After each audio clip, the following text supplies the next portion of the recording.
राजवीर जनहित संगठना के संस्थापक अध्यक्ष रहमत खान उर्फ रमू पत्रकार के मार्गदर्शन में राजवीर जनहित संगठना के शहर उपाध्यक्ष मोबिन खान ने मुस्लिम बहुल पश्चिम परिसर के अलावा पूर्व परिसर में जलपूर्ति खंडित किए जाने के मामले को लेकर महाराष्ट्र जीवन प्राधिकरण मुख्य अभियंता का घेराव कर शहर की जनता को हो रही परेशानी से अवगत कराते हुए निवेदन सौंपा। राजवीर संगठना ने निवेदन में बताया है कि मुस्लिम बहुल पश्चिम परिसर के हैदरपुरा, बिस्मिल्ला नगर, अकबर नगर, हाथीपुरा, चांदनी चौक, बाबा चौक, यास्मीन नगर, कबीर नगर, रहमत नगर, लालखड़ी परिसर, सहारा नगर, जवाहर गेट परिसर, मौलापुरा पूर्व परिसर जैसे नवसारी, कटोरा नाका, गाडगे नगर परिसर, वडाली, बिच्छू टेकड़ी के अलावा शहर के विविध परिसरों में लगातार पिछले 8 से 10 दिनों से जलपूर्ति खंडित की गई है,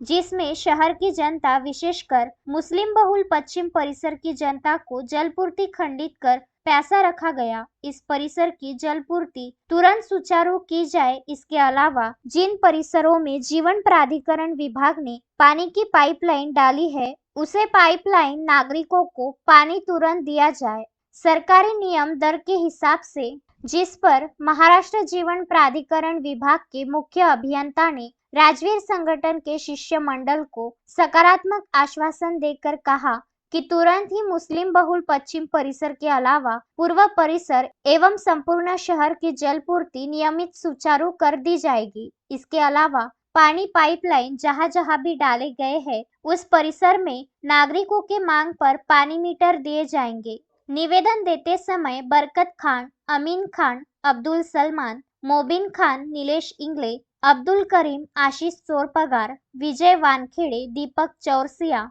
प्रदीप शर्मा के अलावा सैकड़ों कार्यकर्ता एवं पदाधिकारी उपस्थित थे। Vidarbha news bureau, Amravati.